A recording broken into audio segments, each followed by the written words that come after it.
नमस्कार, मैं जतन सिंह और आप देख रहे हैं चूरू झलक। बीते 2 दिन पहले रात्रि को एक तूफान आया था। इस क्षेत्र के अंदर बहुत नुकसान हुआ है। कुछ वीडियो हमारे सामने आए हैं, कुछ फुटेज आई है सामने। अलग अलग गांवों की कुछ वीडियो दिखाने का कोशिश हम करेंगे। सबसे पहले शुरुआत करते हैं हम राजगढ़ से। सिद्धमुख रोड पर एक ईंट भट्टा है चनपड़ा गाँव में, जहाँ पर एक कारीगर है जो वहाँ पर नागौर का रहने वाला कारीगर है। वहाँ बाहर सोया हुआ था चारपाई के ऊपर। आप तस्वीरें देखिए किस तरह से चारपाई हवा में उड़कर एक खेजड़ी पर टंग जाती है। ये तस्वीरें आपके सामने इस समय चल रही है। ये देखिए, तूफान का अंदाजा आप इससे लगा सकते हैं कि कितना तेज था। एक चारपाई जो लोहे की है वो किस तरह से हवा में उड़ती हुई और एक खेजड़ी पर टंग जाती है। वहीं कुछ तस्वीरें और अलग अलग गाँव से आई, वो भी दिखाने की कोशिश हम करेंगे आपको।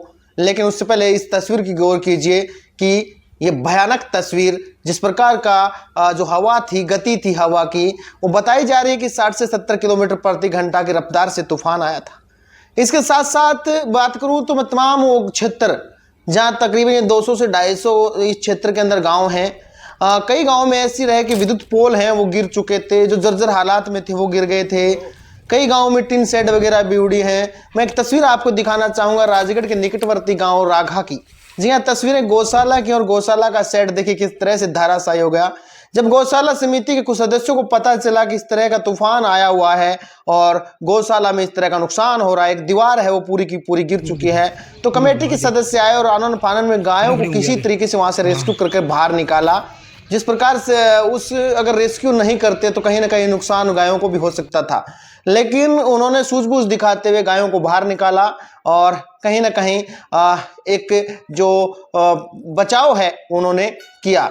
और दूसरी तस्वीरें जो हैं अलग अलग क्षेत्रों से हैं, पता नहीं है कौन से गांव की, लेकिन तस्वीरें लगातार आगे आती रहती हैं। बिजली के खंभे बता रहे हैं कि 40 से 50 बिजली के खंभे इस क्षेत्र के अंदर गिर गए, और 40 से 50 बिजली के खंभे बात करूं तो इसे रिकवर करने में बिजली विभाग को जब बात करूं तो वापस सप्लाई बिजली सुचारू रूप से करने में तकरीबन 24 घंटे लग गए थे, क्योंकि रात्रि को 8, साढ़े 8, 9 बजे के आसपास बिजली तूफान आता है। उसके बाद अचानक से बिजली गुल होती है, और दूसरे दिन बात करूं तो शाम तक कई गांवों में लाइट भी नहीं पहुंची थी। हालांकि कुछ क्षेत्रों में लाइट आ गई थी, लेकिन कुछ क्षेत्रों में लाइट नहीं पहुंची थी। बिजली विभाग ने भी अपना कार्य बहुत बखूबी से किया, लेकिन बिजली विभाग को सोचना चाहिए कि जो जर्जर हालात में पोल हैं उन पोल को पहले ही ठीक कर देना चाहिए, क्योंकि इस तरह के तूफान में बड़ा नुकसान हो सकता है। वहीं एक तारानगर क्षेत्र के बनीन गांव से भी खबर आ रही है कि एक पड़ोसी के टिन शेड उड़कर किसी भैंस के ऊपर लगी है, वहां भी उसको नुकसान हुआ है, लेकिन वो तस्वीरें हमारे साथ नहीं आई। सूचना ऐसी मिल रही थी कि बनीन गांव में भी नुकसान भारी हुआ है। रागा छोटी की तस्वीरें आपने देखी, वो तमाम क्षेत्र की मैं तस्वीरें दिखाना चाहूँगा। अलग अलग तस्वीरें हैं ये।